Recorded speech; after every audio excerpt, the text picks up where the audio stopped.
Advocate സേനാപതി വേണു, ഇപ്പോൾ വയനാട് തന്നെ എടുത്തു പറയുകയാണെങ്കിൽ, ആമുഖമായി ചോദിക്കുകയാണെങ്കിൽ, 2019 രാഹുൽ ഗാന്ധി 2 തവണ 19-ലും 24-ലും വലിയ ഭൂരിപക്ഷത്തോടെ വിജയിച്ച മണ്ഡലം, 2019 ശ്രീ ശിവൻകുട്ടി സൂചിപ്പിച്ചതുപോലെ തന്നെ 80%-ലധികം വോട്ട് പോളിംഗ് രേഖപ്പെടുത്തിയിട്ടുണ്ടായിരുന്നു, 4 ലക്ഷത്തിന് മുകളിൽ ഭൂരിപക്ഷം നേടിയിട്ടുണ്ടായിരുന്നു. അപ്പോൾ ഇത്തവണ പ്രിയങ്ക ഗാന്ധിയെ അവതരിപ്പിക്കുമ്പോൾ, അവിടത്തേക്ക് സ്ഥാനാർത്ഥിയായി പ്രഖ്യാപിക്കുമ്പോൾ 5 ലക്ഷത്തിന് മുകളിൽ ഭൂരിപക്ഷം കിട്ടുമെന്ന ഒരു പ്രഖ്യാപനമുണ്ടായിരുന്നു പ്രവർത്തകർക്കിടയിൽ അടക്കം. അപ്പോൾ പോളിംഗ് ശതമാനം 10%-ഓളം കുറയുമ്പോൾ അത് വലിയൊരു ഇടിവ് തന്നെ ആയിരിക്കുമോ UDF ക്യാമ്പുകളിൽ പ്രതീക്ഷിക്കുന്നത് നിലവിൽ? ഇല്ല ആദിത്യൻ, കാരണം അതിൻ്റെ അകത്ത്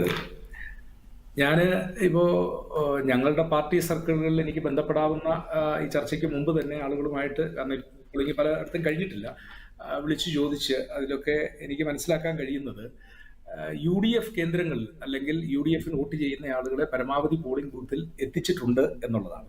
ഇവിടെ നമ്മൾ മനസ്സിലാക്കേണ്ട ഒരു കാര്യം എന്താണെന്ന് ചോദിച്ചാൽ, ഈ തെരഞ്ഞെടുപ്പിനോടുള്ള ഒരു സമീപനം അതെന്താണെന്ന് ചോദിച്ചാൽ, പ്രിയങ്ക ഗാന്ധി സ്ഥാനാർത്ഥിയായി വന്നതോടുകൂടി അവരൊരു വലിയ മജോറിറ്റിയിൽ അവർ വിജയിക്കും എന്നുള്ള ഒരു ചിത്രം തെളിയുകയും, ഒരുപക്ഷെ ഞാനത് പറയുമ്പോൾ ഡോക്ടർ സമ്പത്തും അല്ലെങ്കിൽ ശിവൻകുട്ടിയും എന്നോട് വിയോജിക്കും എന്നുള്ളതാണ്.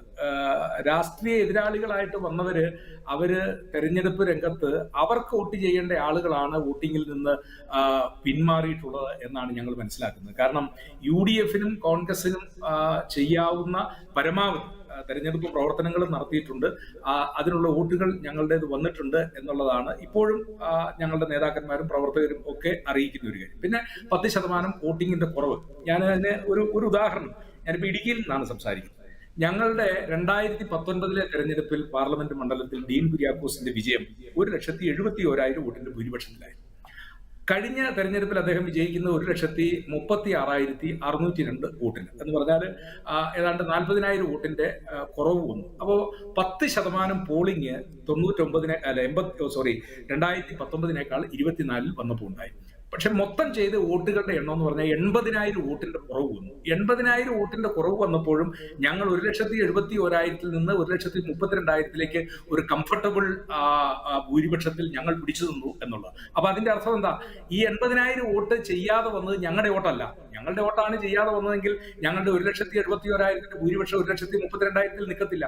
അപ്പോ ഇവിടെ ഈ വന്നിരിക്കുന്ന ഈ പോളിംഗിന്റെ ഒരു കുറവ് എന്നുള്ളത്, ഞാൻ ഒരു രാഷ്ട്രീയ വിദ്യാർത്ഥി എന്ന നിലയിലും എന്റെ ഒരു നിരീക്ഷണത്തിലും മനസ്സിലാക്കുന്നത്, ഒരു വലിയ മാർജിനിൽ പ്രിയങ്ക ഗാന്ധിയുടെ വിജയം ഉറപ്പായിരിക്കുന്ന ഒരു ഘട്ടത്തിൽ അവരെ രാഷ്ട്രീയമായിട്ട് എതിർക്കുന്ന ഒരു രാഷ്ട്രീയ ശക്തികൾ, ഇപ്പൊ കമ്മ്യൂണിസ്റ്റ് പാർട്ടിക്ക് വോട്ട് ചെയ്യുന്നവർ, ഇടതുപക്ഷത്തിന് വോട്ട് ചെയ്യുന്നവർ ഒഴിച്ച്, അതല്ലാതെ ഇടതുപക്ഷ അനുഭാവികളായിട്ട് നിന്ന ആളുകളുടെ ഒരു വലിയ കുറവുണ്ടായിട്ടുണ്ട് എന്നുള്ളതാണ് ഞാൻ മനസ്സിലാക്കുന്നത്. അത് നാളെയും മറ്റന്നാളും ഒക്കെ ആയിട്ട് ഏതായാലും ബൂത്തുകളിലെ കണക്ക് കിട്ടുമ്പോൾ നമുക്കത് കൃത്യമായിട്ട് ബോധ്യപ്പെടും. അപ്പോൾ ഞങ്ങൾ ഇപ്പോഴും വിശ്വസിക്കുന്നത്, ഞങ്ങളുടെ പ്രവർത്തകരിൽ നിന്നും അതുപോലെ തന്നെ ബൂത്ത് ഏജന്റുമാരിൽ നിന്ന് ലഭിക്കുന്ന ഒരു കണക്കുകളൊക്കെ അനുസരിച്ച് ഞങ്ങൾ ഇപ്പോഴും വിശ്വസിക്കുന്നത് ഞങ്ങളുടെ ഭൂരിപക്ഷം 5 ലക്ഷത്തിന് മുകളിലുണ്ടാകും, അല്ലെങ്കിൽ ഒരു 4 ലക്ഷത്തിന് മുകളിലുണ്ടാകും എന്ന് തന്നെയാണ്. ഇപ്പോ 2019 4,31,000 രാഹുൽ ഗാന്ധിക്ക് ഭൂരിപക്ഷം ഉണ്ടായിരുന്നത് 2024 ആയപ്പോഴേക്കും അത് 3,64,000-ലേക്ക് ചുരുങ്ങി.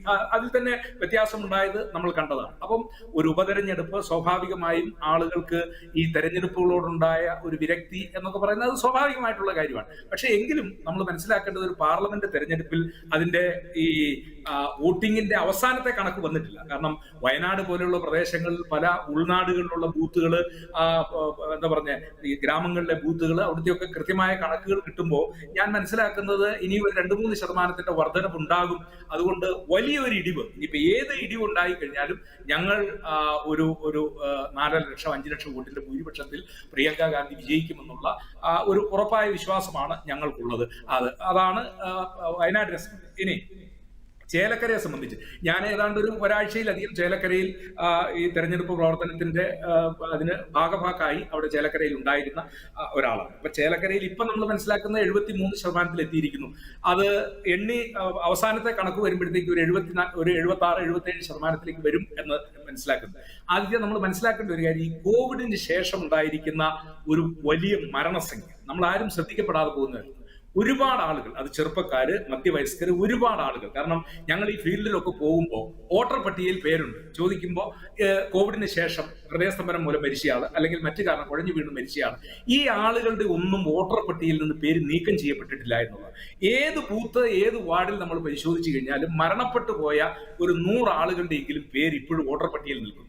വോട്ടർ പട്ടിക കാര്യം ശുദ്ധീകരണം ഒക്കെ നടക്കുന്നു, BLOമാർ എഴുതി കൊടുക്കുന്നു എന്നൊക്കെ പറഞ്ഞു കഴിഞ്ഞാലും അവസാനം ഈ പേരുകളൊക്കെ നിൽക്കുക എന്നുള്ളതാണ്. അപ്പൊ ഞാൻ മനസ്സിലാക്കുന്നത് യഥാർത്ഥത്തിൽ ജീവിച്ചിരിക്കുന്ന ആളുകളും, പിന്നെ ഗൾഫിലും വിദേശത്തൊക്കെ വരാത്ത ആളുകൾ, യഥാർത്ഥത്തിൽ ജീവിച്ചിരിക്കുന്ന ആളുകളും നാട്ടിലില്ലാത്ത ആളുകളുടെയും കൂടെ കണക്ക് മാറ്റിക്കഴിഞ്ഞാൽ അവിടെ ഒരു 80% പോളിംഗ് നടന്നിട്ടുണ്ട് എന്നുള്ളതാണ് ഞാൻ മനസ്സിലാക്കുന്നത്. അത് ചേലക്കരയെ സംബന്ധിച്ചിടത്തോളം, കാരണം സമ്പത്ത് സാർ ഇവിടെ ഇരിപ്പുണ്ട്, ശിവൻകുട്ടിയുണ്ട്, എല്ലാ മുന്നണികളും അവർക്ക് ആകുന്ന രീതിയിലുള്ള, കാരണം അത് വളരെ ആരോഗ്യകരമായ ഒരു മത്സരം കൂടിയായിരുന്നു എന്നുള്ളതാണ്. എല്ലാ രീതിയിലുള്ള പ്രവർത്തനങ്ങൾ. ഞാൻ വ്യക്തിപരമായിട്ട് ഞങ്ങളുടെ പാർട്ടിയെ കുറിച്ച് പറയുന്നത്, 3 മാസം മുമ്പ് KPCCയുടെ വൈസ് പ്രസിഡന്റ് VP സജീന്ദ്രൻ, അതിനുശേഷം ശ്രീ തിരുവഞ്ചൂർ രാധാകൃഷ്ണൻ, മാത്യു കുഴൽനാട്, ഇവരെ എല്ലാം ഈ തെരഞ്ഞെടുപ്പിന്റെ ചുമതലയിൽ അവിടെ നിയമിച്ച് 3 മാസക്കാലമായി ഞങ്ങൾ അവിടുത്തെ മുഴുവൻ ബൂത്ത് കമ്മിറ്റികൾ രൂപീകരിച്ച്, ഒരുപക്ഷെ ആദിത്യൻ പറഞ്ഞാൽ അങ്ങ് പോയി അത്ഭുതപ്പെടും, 5 റൗണ്ട് UDFന്റെ പ്രവർത്തകർ മുഴുവൻ വീടുകളിലും, കാരണം ഞാൻ ഒരാഴ്ച ഈ കൂട്ടത്തിൽ ഉണ്ടായിരുന്നു, ദൃക്സാക്ഷി ആയതുകൊണ്ട് പറയാം. അപ്പൊ ഞങ്ങൾ ചെയ്ത പോലെ തന്നെ അപ്പുറത്തും ചെയ്തിട്ടുണ്ട്.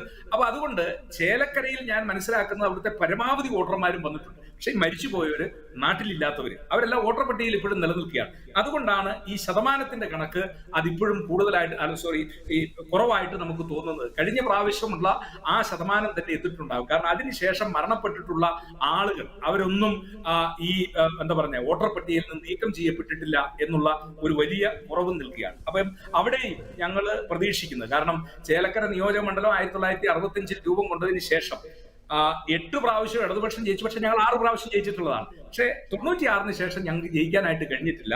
96-ന് ശേഷം ഞങ്ങൾ ചരിത്രത്തിൽ ആദ്യമായി ചേലക്കരയിൽ ഞങ്ങൾ നല്ല ഒരു കംഫർട്ടബിൾ മജോറിറ്റിയിൽ വിജയിക്കും എന്നുള്ളതാണ് അവിടുത്തെ പ്രവർത്തകരിൽ നിന്നും ഞങ്ങളുടെ ഒരു ഇലക്ഷൻ മിഷണറിയിൽ നിന്നും ശ്രീ അനിതക്കര ഉൾപ്പെടെയുള്ള നേതാക്കന്മാരും ഒക്കെ ആയിട്ട് സംസാരിക്കുന്നു ഞങ്ങൾക്ക് കിട്ടുന്നു. അപ്പോൾ ഈ അവകാശവാദം ഇപ്പൊ അൻവറിന്റെ പാർട്ടിക്കാരും തെരഞ്ഞെടുപ്പിന്റെ ഫലപ്രഖ്യാപനം വരുമ്പോൾ ഈ അവകാശവാദം എല്ലാവരും ഉന്നയിക്കും. പക്ഷെ യാഥാർത്ഥ്യത്തെ ചൂണ്ടിക്കാണിച്ചുകൊണ്ട് അല്ലെങ്കിൽ അവിടുത്തെ ഒരു പ്രവർത്തനത്തെ വിലയിരുത്തിക്കൊണ്ട് എനിക്ക് പറയാൻ കഴിയുന്നത്, ഞങ്ങൾ അവിടെ നല്ലൊരു ഭൂരിപക്ഷത്തിൽ വിജയിക്കും.